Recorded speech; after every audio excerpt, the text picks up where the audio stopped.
Hey, Hey, I'm Alex, I'm Val. and we are here to talk about the fourth episode of season 6B entitled Chasing It. Alex just made us go back and re-record this because he didn't know that it was episode 4.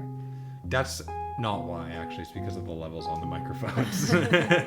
I'm fine with coming across poorly on my knowledge. That's totally fine. The episode is called Chasing It. Chasing It. I was too caught up in all the details and the levels and the digital zero, and It's okay. it's okay. I erased 6 seconds. Yeah, of it was introduction. about the same introduction. It was just us saying hey. Similarly awkward. Yeah. Yeah. So that was about it. But yeah, Chasing It. Yeah, interesting episode. Really interesting episode. We were just talking very briefly on our way from the TV to our computer, which is about 4 feet away. How every episode in 6B seems to have these kind of clues that are left in these keys for the end of the series and for the final scene. And I think that there is a particular relevance to the themes of the series on the whole that happen every episode of 6B. I feel like they're kind of like tackling these specific things that kind of sum up everything that we've been dealing with over the course of the 6.5 seasons. I think, yeah, I want to talk about some of those things. And again, like without giving away like, very many spoilers, like I think we do want to, or I want to, you can tell me what you think, talk about some things that relate to the end. Again, I'm not going to like describe the ending until we get there, but Right. I think it's important, even if you're watching this for the first time, like there's some things to really pay attention to if you want to understand this show on the whole. Absolutely. And so anyways, we'll get there, but I just feel like there's more depth too by the time we get to 6B. Like there's just so much going on under the we surface. have a lot of history already with Yeah. these characters. So like we can have a lot of layers within each episode because we can do so much with like a small moment with a character because we know so much about them leading up to it, right? So we can have these kind of like very kind of efficient moments, right? With amazing writing, obviously. But we can actually explore the reactions. And in this episode, we see a lot of our character family, right? We get to like witness that. And because we kind of like know them so well, I don't know. It's like it can be a moment without very much kind of action happening or very much time spent with the characters too. Right. So I think that's why these feel so deep in a lot of ways, because they are really like, they're covering a lot of ground. Right. And moreover too, I think that we have the filmmakers have so much history in developing this show that's too. true, too. They've Yeah. had a chance to develop their thematic material so much to think out what they want to express through the Sopranos, and it's getting to this like most distilled kind of mature point by 6B where they're kind of putting it all in there, and it becomes more to deconstruct at this point. I find like there are more clues, there's more going on under the surface, there's more ways to read everything, there's more meaning behind everything that's presented in the show by 6B. Well, I think it's also like I was saying in, again, the time it took for us to get from the couch to over here. Which is about 1 second. Which is about a second. That, like, I'm just in awe of the writing of this season on the whole, because there's these different writers giving us these different episodes that all have their own vibe, their own storytelling, their own kind of way of dealing with this endgame of the show. But at the same time, there's these, I don't know, clues is the best word that I can usually come up with. But I know, like, that's, I don't know, like, he's not about us finding clues to solve problems necessarily either. But, like, I don't know, these kind of keys maybe more than clues that really take us towards the end game of the show for sure, but also like explains a lot of things up to this point. You know, it kind of like unlocks moments from previous seasons as well. Totally. So yeah, like a key more than a clue. Key more than a clue. But that they can, anyways, like this team of writers, right, who can sit down and say like, here's what we want to do with 6B on the whole. Right. And like, let's do this. Yeah. Incredible. Well, I mean, just like writing group, it's unimaginably cool. Right. And it's really been distilled too down to its essence. Like we Right. have some of like the key writers who are really contributing. This one's written by Matthew Weiner. Mm-hmm. And I can't take that name seriously. Great writer, classic writer of our time. I know. Very important contributor to the pantheon of television. Wiener. Matthew Weiner. Sorry, I'm a stupid child. It's true. Okay, so how would you like to tackle this episode with that in mind? With that in mind. With Wieners. that in mind, yeah. I don't know. I think like we can talk about it kind of as we go through it in some ways, but this episode for me is a lot about family. It's a lot about friends. I think like friends is a big like who are Tony's friends. Right. Who are Tony's friends? And then we have this concept of gambling, both like Tony's active, like behavior actually gambling, and then also kind of like the risks that he's taking or not taking like in his life, right? And again, this question of what is he chasing, right? And again, the title of the episode being Chasing It, we know there's something for us there to unlock. Right. So, I don't know. There's definitely something relevant about that. That actually comes up twice. We have the session with Melfi. There's this kind of key line. There's a close-up on Tony's face. He's saying, if you're going to lose, what's the fucking point? This idea of you need the risk. And then Melfi says, what are you chasing, money or the high from winning? So that's where we hear this concept of chasing something for the first time. There was something kind of profound about that made me kind of do a double take. This idea of if you're going to lose, what's the fucking point? I know. Because there is this kind of like reckoning for Tony at this point. I feel like he's reckoning with who he is, who he's become. We've talked a little bit about this acceptance of the impact that he has on the world around him, on his toxicity. But then he's in this situation where he keeps on losing. It's impacting himself. And I think there's also an investigation in this episode on the collateral damage of Tony's actions. Like that pebble in a, like, I think Christopher mentions it very, very, very briefly, but sometimes you need to like hold on to these things. Like a pebble in a lake. Even the fish and that's when feel it. Tony is acknowledging the impact on Francesca, Vito Jr.'s sister. But there's something about Tony dealing with issues of his own making in this episode. Actually, very much at the beginning, after Marie talks about needing $100,000 and Tony is bitching about it to Syl says, not your problem. I agree. And then there's this shift immediately. There's like there's an edit to the Bing Dancers, which is interesting because I feel like we've investigated through Tracy in University something that is maybe not their problem, but is related to the actions of the family. And so we kind of like go straight by them, again, like not their problem, although impacted by the actions of the Soprano family. And then we go straight to football, and we see football on the screen, and then we see these bets that are being made. We start off the episode with Tony losing on when he bets on 23, On roulette, when he's playing roulette. No, he And bets on 11 and he loses. Doesn't he lose? No, I think he wins on 16. He wins on 23. Oh, okay, well, anyway. He loses. I wrote it down. Those are the type of weird... These are important things to write down. What do these numbers 23? mean? Anyways, I'm The trying secret. to like stay away from that. Right, the more. secret of the Sopranos. Yeah, but I love how they like, try to make us go there. What I'm getting at, besides the number 23, is there's this focus on football and betting and losing at gambling. There's something that's unequivocally of Tony's making. Like he is responsible for his own downfall, and he is having to deal with the repercussions of it. And it just keeps on getting worse in this episode. So there is this aspect of him chasing something. Well, what is he chasing? Is he chasing money or a high from winning? That answer is not given to us in this episode. And I think actually anytime there's a therapy session with Melfi in this show where we don't get an answer to one of the questions she poses, it's worth reflecting on it, because typically it's related to the central theme of the episode. Yeah. I think. Yep. And that chasing it idea actually comes back kind of at the climax of the episode near the end, where Tony actually now says, I'm losing, I'm chasing it. Every time you get your hands around it, you fall backwards. So that's interesting, because what is he chasing? Again, he does acknowledge it, but he's talking about how when he gets his hands around it, he falls backwards. And then that leads into Carmela's reflection of she is worried There's a million other possibilities that she's worried about. There's this giant piano hanging by a rope over your head every minute of every day.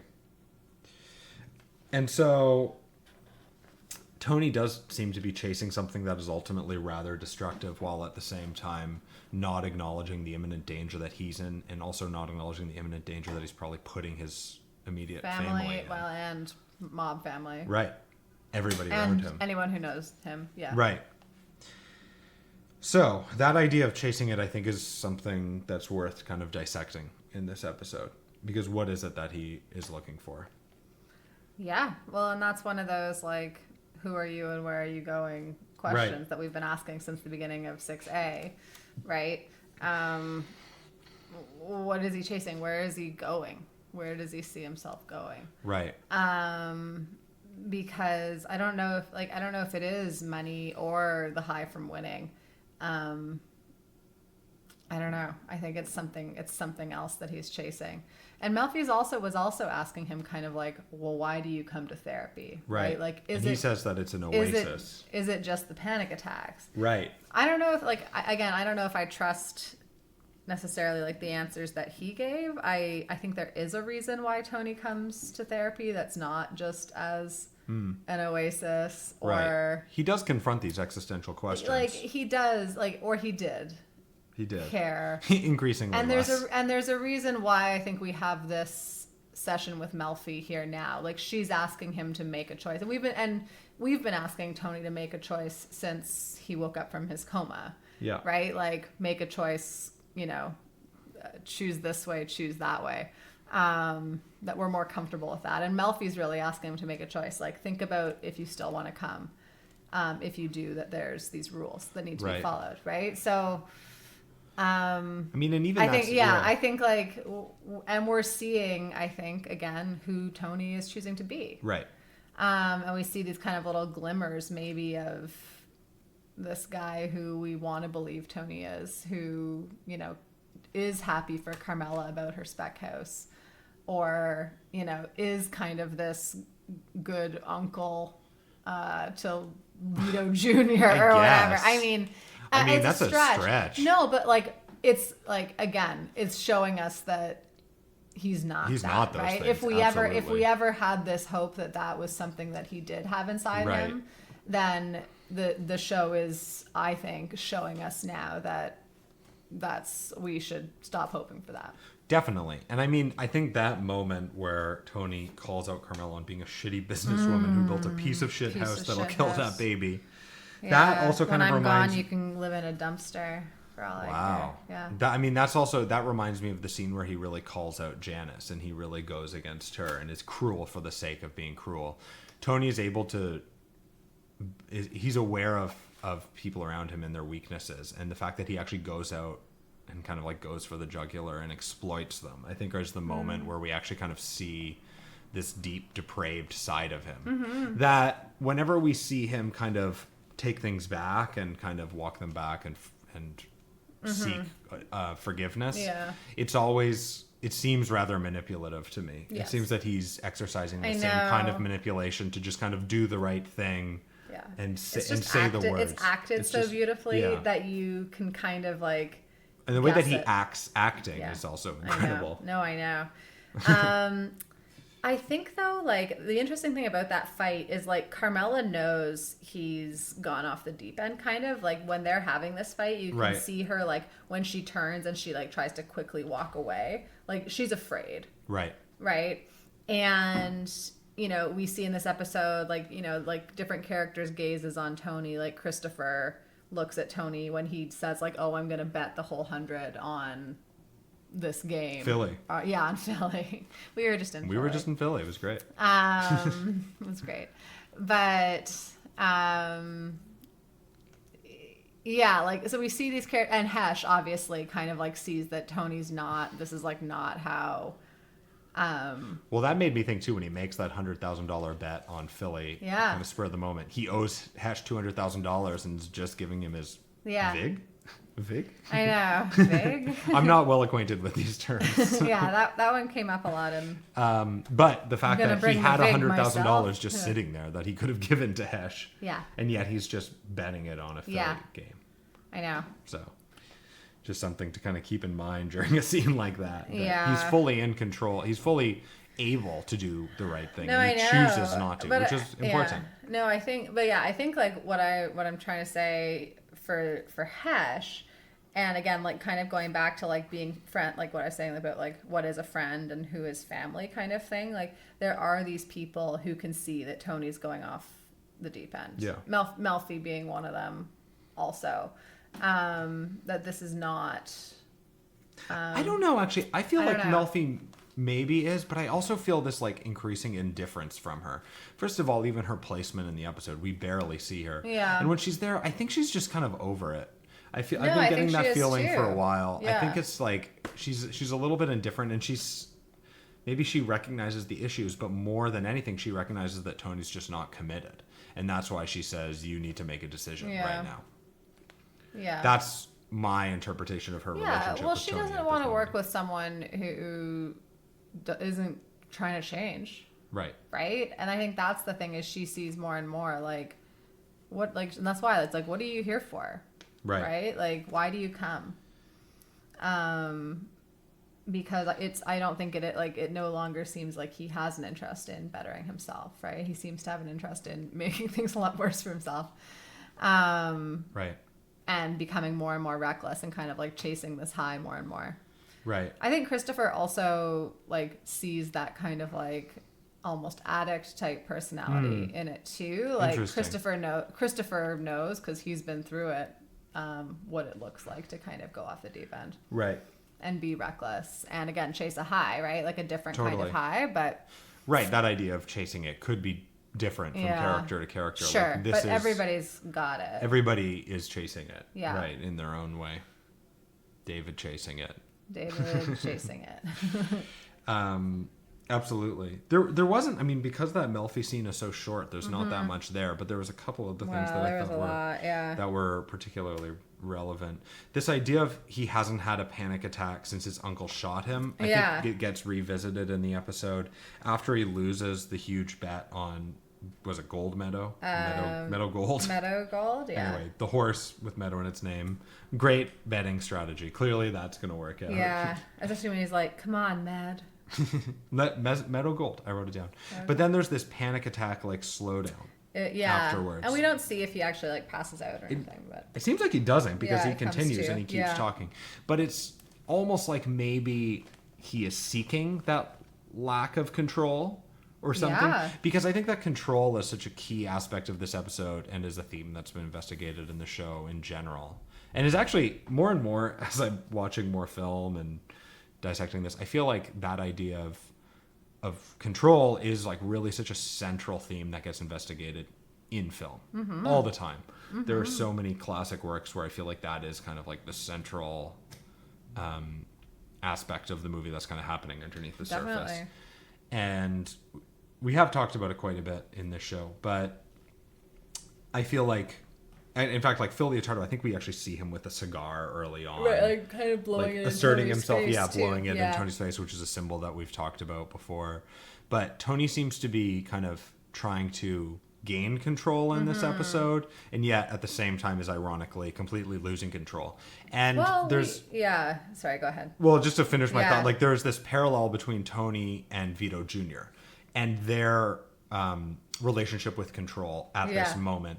And it's interesting because when Tony is talking to him, he's kind of incapable of breaking through to him because Vito Jr. is being confronted with these kind of platitudes of you go about in pity for yourself, these things, and ultimately aggression that Tony shows to him the same way he did show to AJ that actually worked. But Vito seems genuinely depressed and at a loss in a way where that isn't enough and that what Tony is throwing at him won't actually work. And there is this aspect of control that we see kind of manifesting itself in Tony's gambling and Vito's reckless behavior, dressing up like a sweet goth, maybe hanging a cat up to the garage.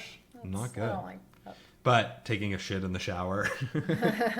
Well, I mean, all sorts of great. But I things think he does. there's a parallel. Like what Tony Yeah. is doing and what Vito Jr. are doing are very linked. Yeah, Tony's a fucking mess. Like we've even in past seasons had Tony talk about what his thoughts on gambling, right? So like there was a time where Tony was not being reckless like this with the money of the family. Right? Like he's being nuts. And so we've seen again, like since we've like heard his character speak out about this before, like as a negative behavior, like we know that he's not good. Right? Like if he's like off the rails and doing something that he, thinks is shitty behavior, then he's really chosen. Like he knows he's not good. Right. He's like, if you're going to lose anyways, what's the point? I feel like that. Right? Yeah, and that I think little like, line. And that is line important. for me, like it doesn't matter. Yeah, right? that nihilism. It's like him And- reaching his own nihilism. Yeah. It's like What's him the becoming point? Livia and Yeah. like we've witnessed the journey. Yeah. And his nihilism is different than hers, but we've reached that bleak endpoint. Yeah. Hooray. I know. But it's like, I think that, like, for me, that's what that is saying, right? Like, it's like, and the same with, like, Carmela, like, piece of shit house and, like, you can live in a dumpster for all I care. Like, that's it, I don't know. Like, it's going to end anyways. So what's the, like, you're going to, like, he's, again, like, in some way or another, and again, like I want to talk about kind of the end of the show a little bit too, like, but in some way or another, Carmela's going to end up like Ginny, right?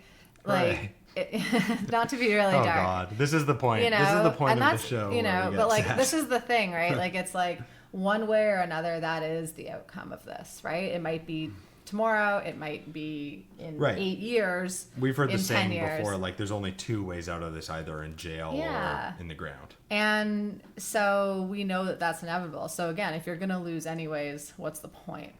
Might as well just be a shitty person. And I think like... Hold on to this one for Kennedy and Heidi. Oh man. Can't wait. Oh man. Yeah, it starts to get, my heart's like feeling Also, weird. for any of you, go watch the Twilight episode now, before you get to Kennedy and Heidi, of the man who always wins in the casino. Yeah. Because it'll make you enjoy. Well, they reference another Twilight Zone Kennedy and episode Heidi in more. this episode that we the haven't one with seen. Eddie Valentine. So I want to see that. So yeah, we're gonna watch that, and if anybody has any experience with the Eddie Valentine Twilight Zone episode, let us know your thoughts on the connection. I don't know how we haven't caught that one before, because we Yeah. watched the one that the one that's referenced in Kennedy and Heidi.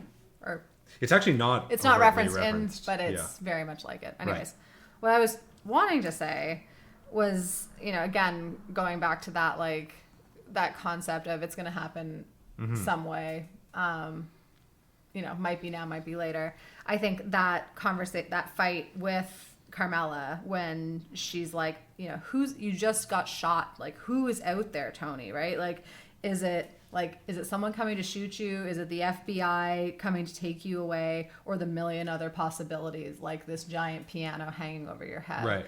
Right? Like, so she's acknowledged this too, right? Like, in some ways she has the same attitude as Tony, because again, he's like, if you're going to lose anyway, what's the point? Like, that's how she's lived her life too.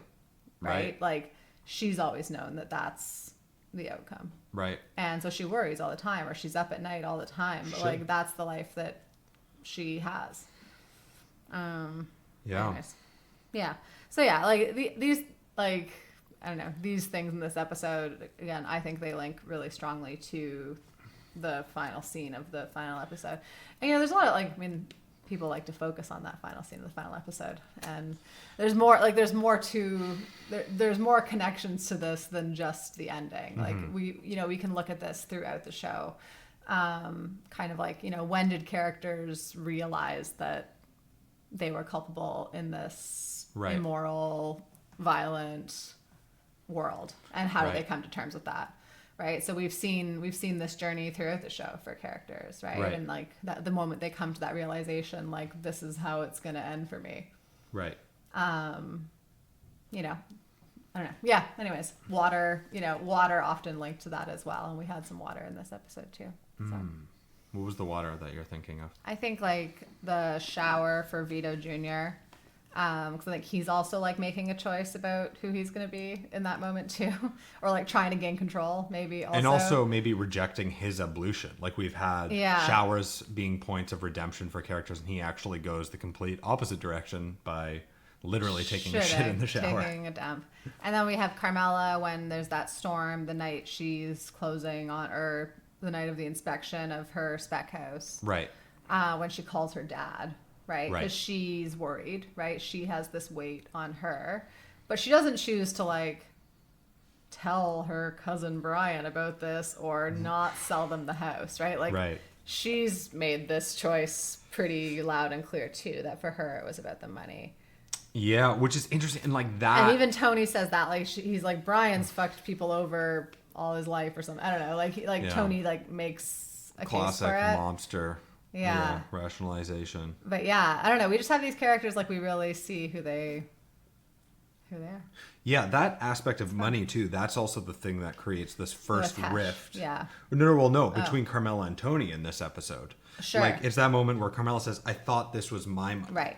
Actually, and there's this interesting shot right after that where Carmela and Tony kind of, I guess, embrace, but they're framed by the doorway, which we've seen before, like this trapped feeling that they're trapped within their own house. I mean, that mentality would trap you. I mean, and this obsession with money and whose money it is, and screwing over other people and rationalizing based on feeling like they've done the same is not really leading to anywhere that is that positive for these characters. Yeah. And then money too. Like money with Hesh, I think like money just showing up the whole episode. Yeah.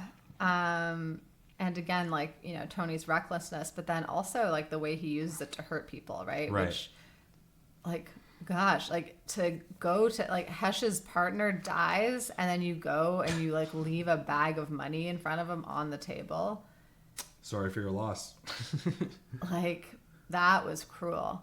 Yeah. Like, we know that Tony can be cruel, but he, like, you saw the look on his face after. Like, that felt good to him. Also, I can't resist walking out. Last scene. Total black and white. Walks out. It's just strictly black and white. I forget if it's the black door or white door, but it's, like, one of those framed by the opposite one as he walks out. This kind of, like, emphatic black and white mentality of going about things. And how it just kind of, I don't know, his lack of empathy is kind of astounding in that moment. It really is. Yeah, and this primary focus on finances and manipulation and there is, I mean, all episode there is this focus on money, which I think is interesting actually, because all episode we actually see Tony dressed much better than he has been pretty much the whole series. Like he's actually wearing these very flashy suits with pocket squares and ties, and like his finest pinstripe suits, like things that we don't see often. And he's like putting out this image as he's actually kind of falling apart. Very early on in the episode, with Tony and Hesh on money, when he gives him his first 3,000, there's this close up on money. Again, close ups being something that we've associated with moments of importance in this show, typically on characters' faces, but also on objects to kind of give them prominence. There's a lot. Even Tony in the beginning of his session with Melfi, where he says, "There's a lot of Jews in your business," and Melfi says, "My business." This idea of Tony thinking of therapy as a business, like this transaction of money, that it could operate like a business. I meant to bring that up earlier. Yeah. Which it's not, and the entire point is this kind of realm of reflection that Tony's not engaging in, and Melfi's getting more and more upset by. But Tony is seeing it in these transactional terms, which kind of defeats the purpose. Which for me actually kind of ties into that kind of black and white mentality that we leave the episode with. Well, we also realize that money is what ties Tony and Hesh together at all, right? Like I think like Melfi asked the question, like she's like, it doesn't sound like you're talking about a friend. Right. When Tony's talking about Hesh. And he certainly isn't treating Hesh like a friend in this episode either. And so we were like, well, what is their relationship based on, right? And it seems like, he and Tony have this transactional relationship where he kind of like provides muscle for Hesh when Hesh needs it. And and he can loan Tony money, I guess. And so is it a friendship? Like, Tony's like, this guy and I go way back. But in this episode, Hesh is terrified that Tony's going to kill him. Yeah, and Hesh is even told, he's told, this is why I don't like you seeing him before bed. Yeah. Implying that this is something that has happened before, too. Yes. Like, she doesn't like... It's like an ongoing It's an ongoing issue. There is obviously problems between those two that we don't get to witness that are suggested through the excellent writing that is so good. Matthew Weiner. So good. Yeah. We had a request recently from somebody on our Sopranos email line about doing a Mad Men podcast, which we'll see. the concept of the show could be Val and Alex review a Matthew Weiner production that Val doesn't really like. I don't know. Maybe would you like to hear a Mad Men podcast? I don't know if I with really that want concept. Well, I don't know how much I like Mad Men. I think it's problematic, but I could also be convinced otherwise. Right. I think we're gonna take a little podcast break. But I also need to do another podcast. Like, I need a hole in my vacation head for a little bit. Maybe next year. Maybe 2020. Maybe. Yeah. Yeah. We toy with the idea of maybe doing movies, but it's stressful. It stresses me out a lot. There's a lot of people who know a lot about movies, and we don't. We're just people. We just like movies and TV. We just like stuff and like thinking about it. But yeah, if you think you'd like that, let us know. Or not. We're fine. Or not. We're doing great. We're okay. We'll also be fine if we just do this podcast. Exactly. Forever. Yeah. What else did we want to talk about? Well, I think we were talking about this focus on money. Yeah. This focus on Tony's projection of image. On control. It's interesting actually because I feel like this episode is set up where a very early scene of Phil, where we were talking about him having the cigar, blowing smoke with Tony. It's actually filmed with this very shaky camera, which I actually love. The Nancy Sinatra scene. Yeah. Oh yeah, man, the Nancy Sinatra scene. Here's a little trivia tidbit that you'll only get on this podcast because it's unknowable information unless it's from us. Is that I only know this because I was playing with a saxophone player in New York who's been around New York for a long time. And he was telling me about how he filmed that scene. He was playing piano somehow in that scene. Michael Hashim. I don't know how to pronounce his last name. But if you want some incredibly deep Sopranos knowledge that you could only get from this podcast, there it is.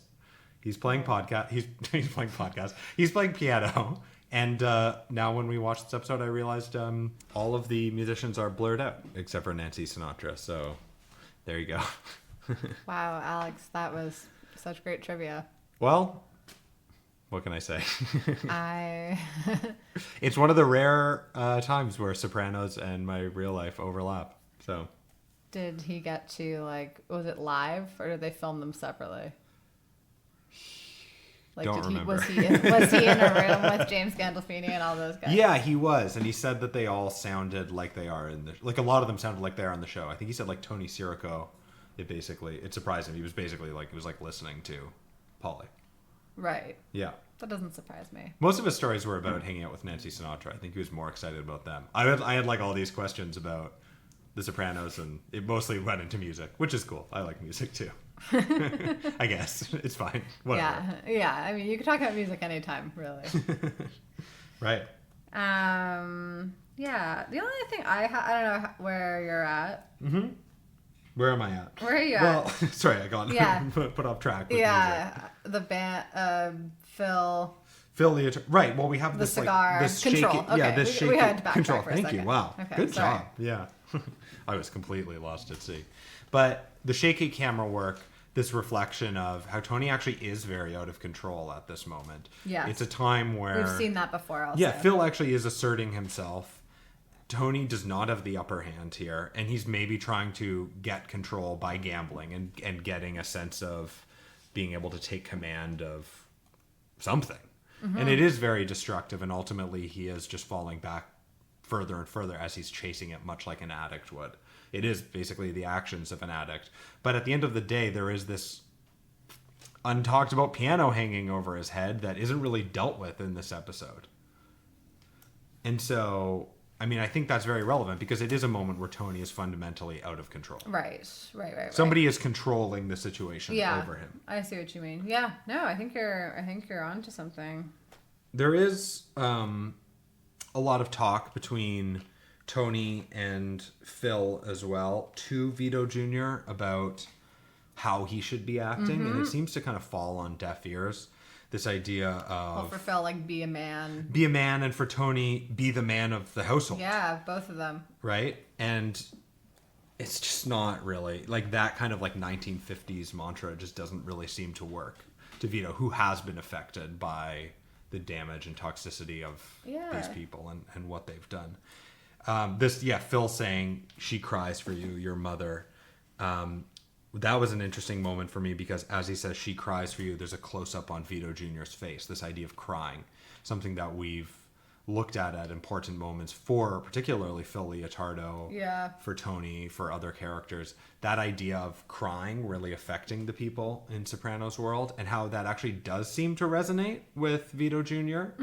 The fact that maybe he's damaging his mother has more of an impact on him than this idea of not fitting a masculine, kind of archetype. Well, it's interesting too how they treat him differently. Like, they have different expectations for him than for Francesca or whatever, right? Like, who doesn't seem to be that much younger? She's 9. Right. Vito's, how old is he? Like 13 maybe? Like, that's what that would... He looks young. I don't know.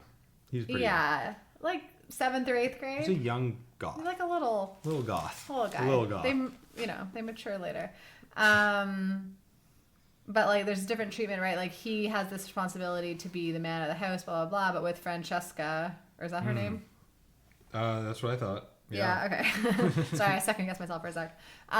They're like, the poor girl, like, what did she do? Like, all concerned for her, that this isn't fair to her. Right? But so, again, this, like, treatment of, like, that's what's really interesting. A man expected to be or to do, and how do the characters in our show fit that or not, right? Like, Tony isn't being a man either. Right. Maybe he is. I don't know. What's the definition of being a man? But he's not being that, like, 1950s man stereotype. He's not, like, or maybe he is. I don't know. In some ways he is, right? In some ways he is. Providing a nice life for his wife and his kids. Yeah. Feeling threatened by her business. Yeah, I don't know. Threatening violence against her. And then in some ways he's not. I don't know. Yeah, there's a lot of questions. There's a lot that it opens up. But I don't have high hopes for Vito Jr. I feel bad for him, and it sucks that he's going to Idaho. Nobody wants to... Well, I shouldn't say that. If you're listening in Idaho... We want to go. Sounds great. we want to check it out. We do want to go. We just don't want to go to that camp. Yeah, it's funny. Like, there's some scenes in this episode that are, like, really visceral. Like when Hesh's partner dies. What's her name? Kendra? No. Oh yeah, I forget her name already. Gosh. We, like, basically just meet her. We've seen her right. Like, twice I know. before, There's so many right? characters. It's a lot. I think that's correct. They did say her name. I know. But like, that's a very, like, when we see, like, him waking up and she's dead, like, very visceral. The scene where Vito Jr. gets carted away by these, like, pray the gay away kind of camp guys, right? Or, like, military, whatever it is, right? Like, military camp where they can hit kids, right? Like, that's also very traumatizing, right? Again, like, it's pretty, I mean, like, the mom, Karen, apologizing, like, being like, I'm sorry. Marie, isn't it? Marie, sorry. I'm not good with the names tonight. There's too many. It's too Karen. much. We're all, Marie. Bobby's dead wife. It's a lot. Vito kind of looks like Bobby Jr. Right. It's a lot. Also, but anyways, Marie saying I'm sorry, but I don't know. Like, the hypocrisy too of Tony saying that there's no geographical solution to an emotional problem, and then ultimately just shipping Vito Jr. away because it's cheaper. because he can do it for Yeah. 18 grand instead of 100 grand. Yeah, And exactly. also, I think there's something to be said for actually having them relocate to Maine. I think we've seen time and time again in this show that just escaping the orbit of the mafia world is the best thing and the most healthy thing you can do. In fact, I think it's kind of the character's only shot at redemption and escaping this kind of cycle that exists around the family. And so for $100,000 or whatever it would have taken, I think it actually did have the potential to do something good. I think in some ways there is a geographical solution because it gets you away from everything that's occurring around Tony Soprano. Yeah, I mean, in some ways, the impact, they like still go with the impact, right? Like they're still impacted by Tony Soprano, even if they get away, right? And I think that's the thing, like even with like Meadow being away and whatever, like we've seen this again and again. I mean, but Meadow also with, keeps on coming back. Even with like a Barbara or something like that. Like she's away. I don't know. I would argue. But she also grew up in that household. Like we don't know about it. We don't know about it, but Barbara, but I think it's better. Maybe. We don't know about Barbara. That's true. Right? And so I think that's the thing. Like that's if they got away, feeling. I don't know. I feel maybe it like that's the point. I feel like the point is we don't know about I think Barbara. she's definitely doing better than Tony and Janice. Again, who knows? I don't know because I think like if it's unknown. Marie it's and unknowable. Vito Jr. and Francesca all moved to Maine, right? Their lives and their psyches and whatever are still impacted by Tony Soprano. You can't escape that. Right, like pebbles in a lake. Even the fish feel them. Even the fish feel them. It's true. And even, like we don't really get a window into what people are going through. I mean, even that last scene, that's Hesh's moment, really. In terms of like we leave the episode and he is dealing with his grief. His partner has passed on. Yeah. And passed on. It's like I feel bad. I don't remember her name. It's a strange way of putting it. So you had to say that she passed on. Yeah. It makes I'm sorry. But we're left with nothing for him. We really don't have any window into how he's dealing with this, how it's affecting him, because Tony comes, gives him the money, and then leaves. And if anything, we're actually dealt with how it impacts Tony Soprano, not how it impacts Hesh. Yeah. Even though it's so unrelated to Tony, and the only correct response to that is to be empathetic and look out for his friend. His friend, in quotation marks. Friend in quotation marks. But he's not, and we actually don't have any opportunity to know how this is truly impacting Hesh. We have a window into what it means for Tony Soprano and how he's dealing with the issues of this episode, and how the death of Hesh's partner actually kind of affects that. So that's kind of all we have. Yeah. Wow. And also, I mean, Tony considers not paying Hesh, and his peers are basically suggesting the same thing. Yeah, they're like, what's he going to do? What's he going to do? So, I mean, that definitely is a window into what's going on here and Tony's calculus and how Hesh should actually be worried. I think he does actually have something to be worried about. Yeah, I agree. We'll see. We'll see. Thank you for listening. Tony's like an animal backed into a corner. Yeah. We only have 5 more episodes. Yeah. And then our 6B recap. Yeah. We're trying to finish these before Alex leaves on tour. So. Right. We have to. So, otherwise, there's going to be a major delay. As usual, major delays. But this would be even more major. Yeah, he's going to be gone for a while. So hopefully we get that done. Yeah, we'll get it done. And we're gonna do you'll it. Be hearing it. Yeah, or I'll do it remote. Cool. We'll call in. Yeah, it'll be great. So thank you for listening. Yep. We'll be back soon. We're getting to some pretty major episodes of The Sopranos. So keep tuning in. If you have been enjoying the podcast, you can always write us. We like talking about it. You can rate and review the show on iTunes to help people find it. And we would love to hear from you. So let's talk about Sopranos. Unfortunately, I can't go to Sopranos Con.